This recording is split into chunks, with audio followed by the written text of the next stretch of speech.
Good morning everyone, I hope you're all well. First thing today I'd like to say is a big thank you to everyone who subscribed. I've just reached the 1,000 mark and I very much appreciate it.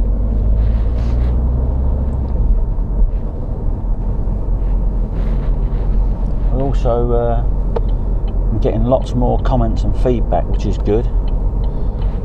And a lot of you have said that you much prefer the video guides with the actual fishing in as well. So from now on I intend to always include some fishing, blanks and all. It may mean there's a slightly longer gap in between each video, but that's what I intend to do. So if there is any other bits and pieces that you want me to do or places you want me to go, feel free to message me and we'll always try and see what I can do.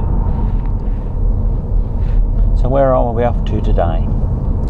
Well, I'm coming back down into the same sort of area where I was last time. So the last guy was Pakefield, and I'm just going past Pakefield now, and I'm heading really to the next venue along that part of the coast.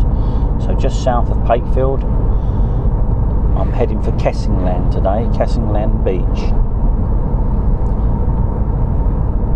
Now I've just gone through the outskirts of Pakefield. I'm now on the main A12, and what I'd just like to mention before we get down there is we've only got about 5 minutes to go. So literally you're a 5-minute drive back there, that little estate I've just passed.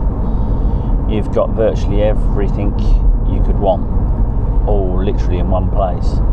You've got supermarkets, Costas, you've got McDonald's, KFCs, the lot.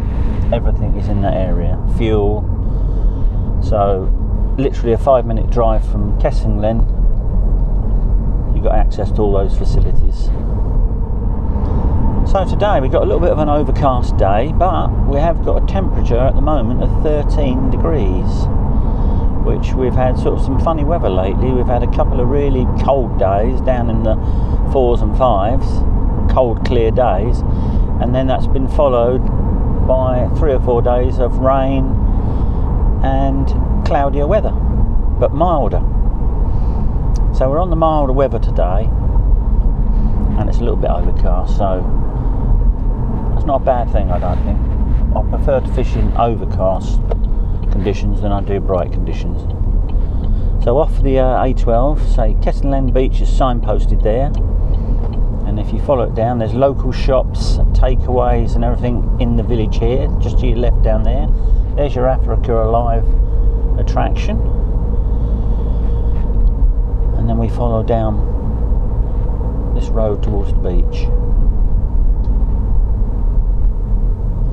As I say, in the village there you've got all sorts of Chinese, kebab shops, fish and chip shops, convenience stores, so everything is quite conveniently placed for this venue. There's also a couple of pubs and a convenience store down the bottom where we're actually going to be fishing here today as well. And there's also some public toilets, so as we get nearer I shall point them out. As I say, so if you really want to come down here for a whole long session, you've got plenty of places you can stock up on food and drink, toilets, or if you want to have a good break or have a meal before you go down and start your fishing, there's a couple of really nice pubs that do great food.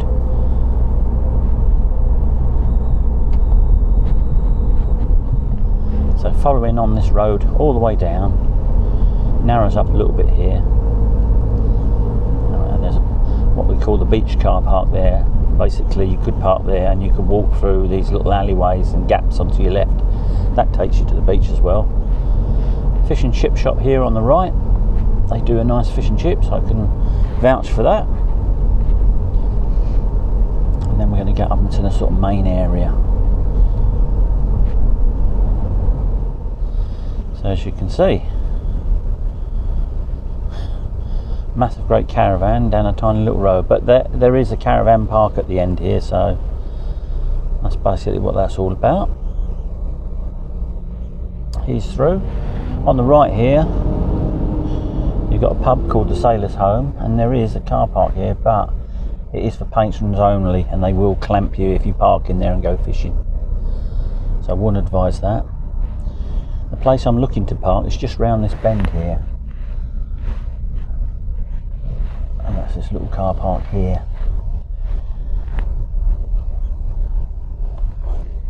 It's a little bit tight, and as you can see, there's not many places. But what I might be able to do is just squeeze on the end of that one and park right over. Now, as you can see, that car there in front parking up against the waterfront, there is a couple of little spaces there where you can squeeze in, and that's sometimes where I'll park if I do an evening session. But again, you must not go back and block the entrance to that house, and obviously be a bit considerate if you're here late at night loading or unloading. The Sailor's Home pub up there, and you can get some good food and drinks in there, but don't park in their car park. That's a little bit of free car parking here, and there's a little bit again in front of this restaurant. And it's a question of straight over, a few steps onto the beach. You've got like a rubber walkway there as well, so if you've got a trolley, that makes it a little bit easier over there. Straight across to the boats, and then you can do right or left. As far to the right is almost Ben Acre. Keep going to the left, eventually you'll reach Pakefield. So I'm just going to take the 5-minute walk across the shingle, across the dunes, and set up on the edge of the beach. I'll see you there. Okay, so literally less than 5-minute walk straight across, a bit of shingle, then some dunes. But as I said, they've put a nice rubber mat and a carpet strip all the way across there, and walking on that makes it so much easier on the feet. So I arrived at the beach. I've just come a few yards to the right, and then I've got to sort of decide on setting up. Basically, today's high tide is 1 PM, and it's now round about 10:15, so just under 3 hours till high tide. And looking at this beach, it looks very much to me as if the tide's going to come in and fill in here. That's all wet there, so I would assume that was the last high tide mark there. So with that in mind, I'm going to set my shelter up along this line, because I've also got a not such a big gully, but I've got a little dip of sand there that potentially will fill with water. Once it gets to that little lip there, that will just run down and fill this up. Okay, I quickly set my 2 rods up. I'm using my sort of standard setup really for these beaches, which is me 2 Any Fish Anywhere Tournament Pros, and I'll match them up with the old Penn 525 multipliers. Identical 15-pound main line. The only difference is one's got a 70-pound shock leader, the other one's got a 60. So should be fine for today. Now just going to go through the rigs, which is the only thing really. It's going to be slightly different today. Now, because there's been sort of reports and over the weekend and early part of the week of several rays being caught, that's basically what I'm going to target today. I'm going to put both rods out with single baits, fairly not big hooks, 3/0s maybe, 2/0s or 3/0 hooks, and target a ray. So it may mean that without putting anything small out, small baits and scratching rigs, I won't actually catch anything today. But I think I need to concentrate both the rods on the ray baits, which would be like herring, bluey, mackerel, things like that, to give me the realistic chance of getting one. So I've got about 2 hours now till high tide, so potentially I've got 4 hours, maybe 5 hours fishing. I'll just go and now get the rigs and we'll run through the rigs. Okay, so as I said today, the target's going to be mainly rays, and I'm going to try 2 different approaches. The first rig on one of the rods is going to be more or less a standard fixed paternoster. So instead of your usual, what you hear about these days all the time, pulley panels and pulley rigs, this is an old-fashioned fixed paternoster. and that is around about 2.5 feet long, and that's finished with a Gemini splashdown at that end, and there's a 3.0 O'Shaughnessy on there. And on this particular hook link, it's got a pennel hook. Well, what I intend to do is take that off and fish a single hook with a bait stop. I much prefer single hooks when I'm ray fishing. Just makes getting the hooks out so much easier. And as I say, the only difference between your pulley pennel is that is fixed. It's a fixed length. There's not supposed to be that many snags out here, so you haven't got the issue of getting it up and off the bottom. If I find there are snags, then I would switch over to a pulley rig, help it get it up off the bottom and away from snags. This is a much more direct way, and I find when you're ray fishing, you get more hookups on this because they pull in directly to the rod top, and I think that helps with the hooking. So the second rig is going to be something a little bit different for me. So basically it starts off as a standard up and over rig, whereby it's almost like a running lead. The difference on this one is there's a dongle attached to a small circle hook. Now this is what a lot of people have been using, and they're finding good hookup rates, and it enables me to present a much longer hook link and on a running lead setup. So up and over, but with a dongle, which is something I've not really experimented much with. A lot of people are doing it, so I thought I'd give it a try. I've made my dongle out of a bit of nylon cord with a few knots, and that's where I should whip the bait onto that. And it sort of mimics really a carp fishing hair rig. So the bait's separate from the hook. There's quite a bit of movement. The hook's actually mounted in a loop. I've just sleeved it over with a little bit of shrink wrap, but that hook's free moving in that little loop. And the other end is literally a standard up and over clip onto your main line. So those are the two approaches. I'm now going to get some baits ready and then get these rods cast out. Okay, so this is the bait selection I've got today. I've got some little mackerel fillets there. I've got a bluey which is cut in half, which will make small baits, and I've got my favourite sort of ray bait of all time really, which is the fresh herring, and I shall cut that on angled strips, bind them up in my little bait loader, and then attach them to the 3.0 hooks. And that's what I'll do now. Okay, so as you can see, what I do is I cut strips of herring at an angle, which makes the actual strips longer than if you cut it straight across the cross section.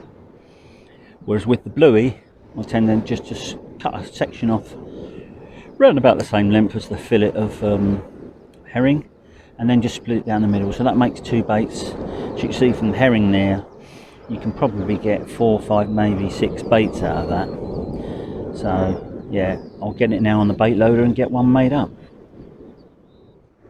So as you can see, that's the cross section of the herring as it's been cut. All I do then is split it through the middle with a knife, so it's completely in half like that.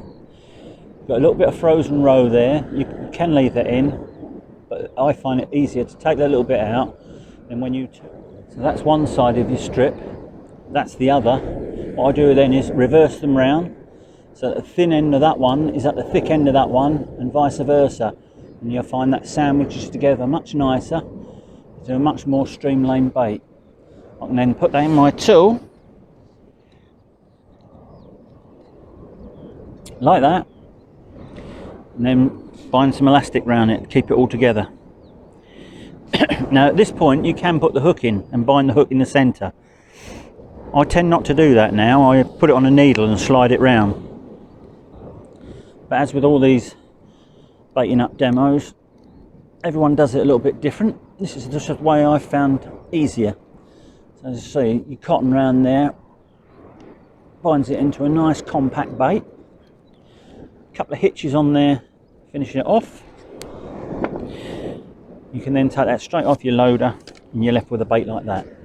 Now if you want, you can sort of trim around with it, a bit of scissors, but I find that that is the ideal size for a 3.0 hook. And I'll now show you how that goes on the hook. Okay, so once the bait is on your needle, I have a thin end towards the hook point first, and that way the thick end ends up in the bend of your hook. bring the needle down slightly, find your hook. This, as I say, is a 3/0. Offer it up to the bait needle.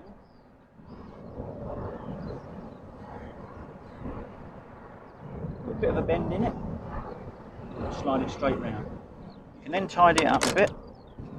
So what I like to do is come out a little bit short there, so I'll just chop that off and add a little bit more cotton just to strengthen it up a bit. The idea is to have the hook point nice and proud. A nice compact bait. You can see the blood oozing out of that already. It's a simple matter of sliding down the bait stop. That's your ray bait. About the size of my thumb. Okay, well with the dongle bait, it is slightly different, and as I say, I'm not an expert on this. I've rarely used it. I've had a few little tries, but I haven't really got nowhere with it. I haven't persevered with it. But I intend to do that today. So what I'm going to do is put this bluey bait, again, about the size of my thumb, and what I've done is, that's the section of the bluey, I've just put a little split down the centre, and what I'm going to do is take my dongle, put it down the centre of that split like that, and then put that into my bait loader. So we've got something like that. That's the loop that's going to go in the imp, and that is the tag end that's going to attach to the hook. So same as before, bait elastic round.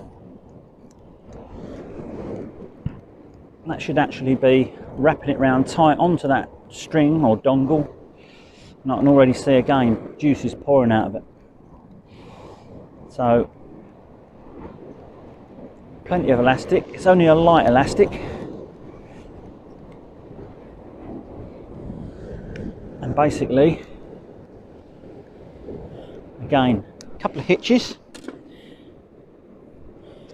thumb in the end, out it comes the loader, and that I'm hoping will be my dongle. That will attach to the hook like that. You can see that the hook goes through, and that will go in the imp. Okay, so once the dongle is rigged up on the rod and on the up and over, that's how it hangs. You can see it's just off the hook, and the loop is in the imp down the bottom, giving me about 4.5 foot hook link once that releases from the top, and a nice juicy bait. Bit of an experiment, I know. And there obviously is the herring ready to go on the other rod. I've left the pennel hook in for now. What I'm going to do is, while that's out, I'm going to sort out the same hook but with a bait stop, so I don't like using the pennels. So let's get them out now and get fishing.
Okay, so they went out reasonably well. Right hand rod is fishing the standard paternoster with a fresh herring, and the left hand rod's got the dongle on. Now I did notice just before impact with the water, the dongle and the imp separated, but it wasn't too much of a problem because it had already reached the distance. I know a lot of the guys who use the dongle a lot use something like a 300-pound braid or a 150-pound braid doubled up with knots in. So if the dongle rig actually works, I might sort of experiment with something like that, a proper braid. First two baits are out. What I'm going to do now is I'm just going to sort another hook link for the other paternoster rod, so I can get rid of that pennel hook. So a little bit about Kessingland Beach while we're sitting here waiting for our first bite. We're now mid-February, so this time of year it's a bit like everywhere else really, quite patchy. There's been a load of white in here, but recently, as in last weekend, a few thornbacks have started turning up. Patefield and here. Patefield is about 3 miles north of here. So at this time of the year, also around about now, mid-February, dogfish start turning up as well. And now they start running through, and there's been several dogfish caught with these rays. Rest of the time, you're definitely going to get a chance of smoothhounds and bass here in the summer, along with your dogfish. This time of year, there is also the outside, and it's a very outside chance of a codling. Odd ones get caught. So yeah, definitely the smoothhounds in the summer, bass in the right conditions, and obviously flatfish, whiting most of the year. Today, the way I'm fishing, potentially could pick up dogfish, could pick up a whiting, hopefully we'll pick up a ray, because that's what I'm here for today.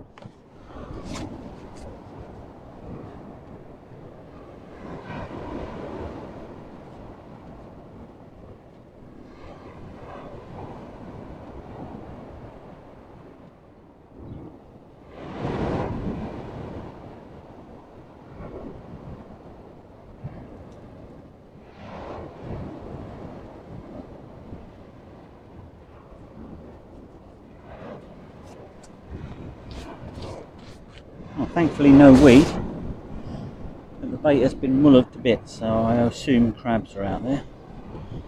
But I'm now going to change this hook length, put a new bait on and get it out.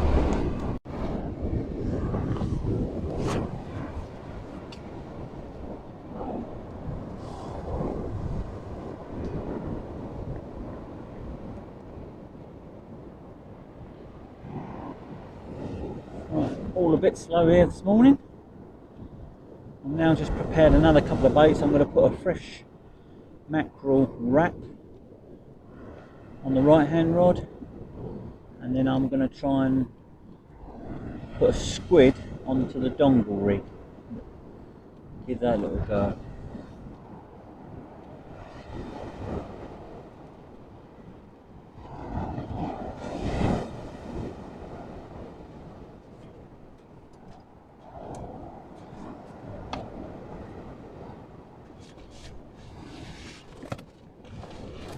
Not a great deal left of that bait.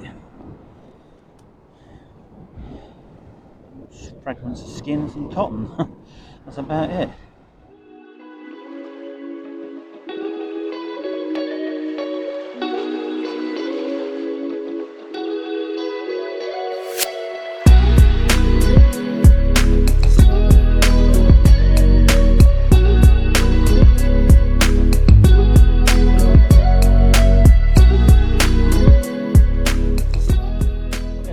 I didn't mention was earlier on, when we arrived today, we saw that big caravan being towed out through those streets. That has obviously come from the Kessingland Beach Holiday Park, which is situated just a few hundred yards round the corner from where I'm parked, outside the waterfront. So if you ever are in this area and you want somewhere to stay, you can actually rent caravans or mobile homes there, and the access is virtually straight out the camp onto the beach. And I have stayed there myself a couple of years ago. We had a late sort of September break, September going into October, and it had all quietened down after the summer, and I basically brought my wife, 2 dogs, and we had like a week staying there, and we was out and about for days, but in the evenings and afternoons I could probably grab a few hours fishing, and I think I managed a couple of evening sessions as well. And this particular year I must have hit it just right for tide times, because I was arriving back from a day out, having some tea and then grabbing the rods, popping over at 8 o'clock in the evening, and only having like 2 or 3 hours fishing, but I lost count of the number of rays I had in that week stay there. I was getting 4, 5 or 6 a night, and even some in the afternoon as well. So yeah, I can thoroughly recommend that holiday camp. And if you're obviously staying there, you've got no worries about parking. This beach is virtually accessible on foot from in there. But what you have got in there as well, apart from the self-catering caravans, you've got a bar and restaurant, and you've also got, I think there's a couple of takeaways on there. There's definitely a fish and chip shop on there. There might be a Chinese on there as well. And there's also a convenience store just inside the gates of the car park. Now, when I first started fishing this area, you could park just inside there in the car park and walk straight through the back onto the beach. But in recent times things have changed, and they're a little bit more strict now on the security. We used to speak to the security guards and sort of say, you know, we're going to be fishing till 10, 11. Are we all right parked here? Yeah, that's fine. But I also know of people who have gone in there, just parked, gone over fishing without speaking to anyone, and basically they've ended up being locked in. So to avoid that, I would say if you're not staying there, don't park in there. Unless I'm very much mistaken, I just had a couple of little taps on that left hand rod, and that's the rod I've just changed over to a squid bait, but still on that dongle. So that'd be very interesting. See if that works.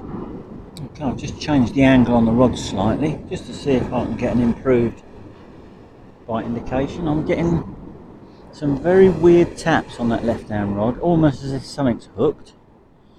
Bearing in mind that's the dongle rig, so there may be something on there. If there is, it's not moved off. I've not had any real positive bites, just little taps every now and again. It could, I suppose, be a tiny little whiting hanging on.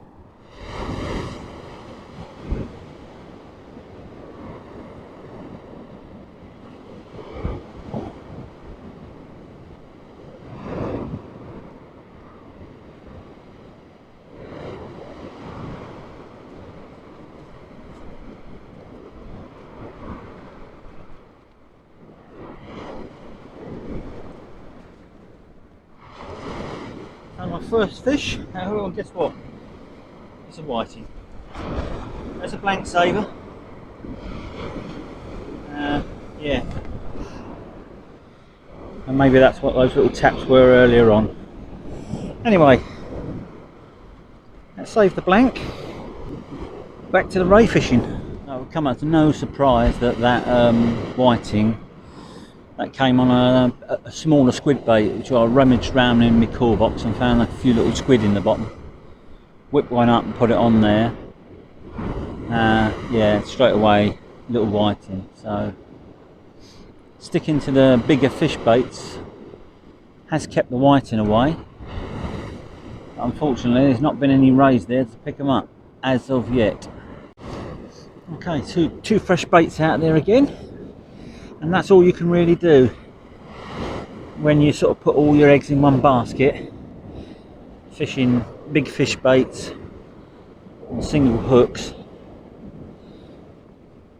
It can be all or nothing. Okay, time's ticking on now.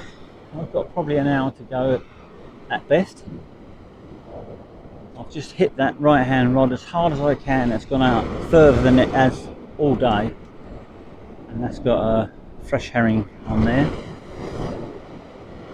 The left hand rod, I'm going to drag that in a minute and put two slightly smaller fish baits on. I'm going to carry on with the fish baits, but I'm just going to reduce it to something like a 2-hook clip down or a 2-hook flapper.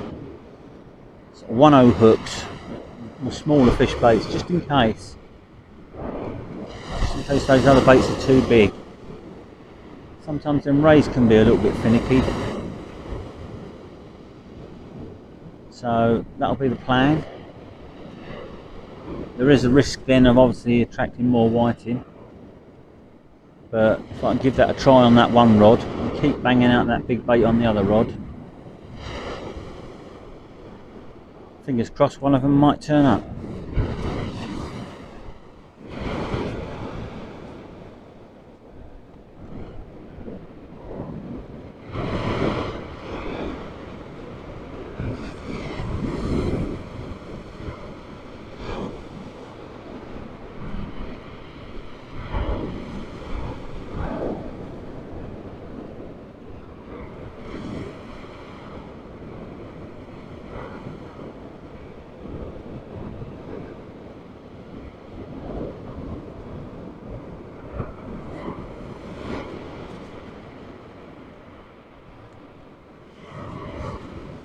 Whiting number 2. Didn't see a bite again. Just hanging on. Mackerel and squid wrap that was.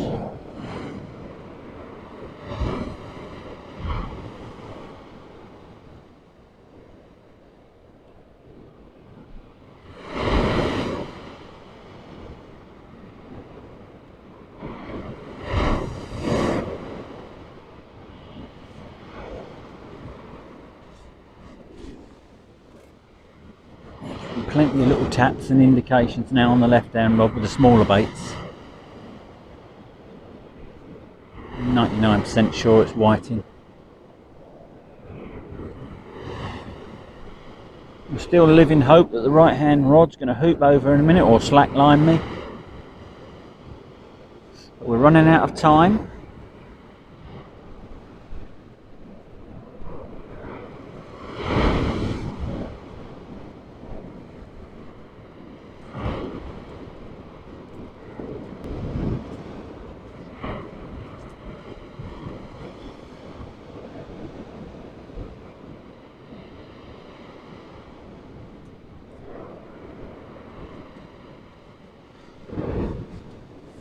Looks like some weeds turned up now. That was hard work. That rig was out a long way and that washing line, so potentially that weed's going to turn up and that might be the end of the session. The other rod's just chucked in the edge, so that's not going to get affected so much, but I'll tidy that up, push it out one more time, take it from there. Okay, so I'm back at the car now, all loaded up. A bit disappointed really, I didn't get a ray. I've just been speaking to a local who had also seen those posts, but he says they're coming more towards the Pakefield end of Kessingland and more or less Pakefield beach itself, so they've probably not quite got down this far yet. Conditions were a little bit rougher than needed really. Be perfect conditions for rays. Nice colour in the water, but hey, it wasn't to be. So didn't blank. Had a reasonable afternoon out, and now I'm going to set off back home and get sorted out ready for the next one. Thank you everyone for watching, and again thank you all for subscribing. Anyone who hasn't subscribed but watches these videos every 2 weeks or so, please consider just hitting that subscribe button. It won't cost you nothing, but it helped to promote the channel further up things like search engines and stuff like that, so it'd be much appreciated. So until next time, I'll see you then.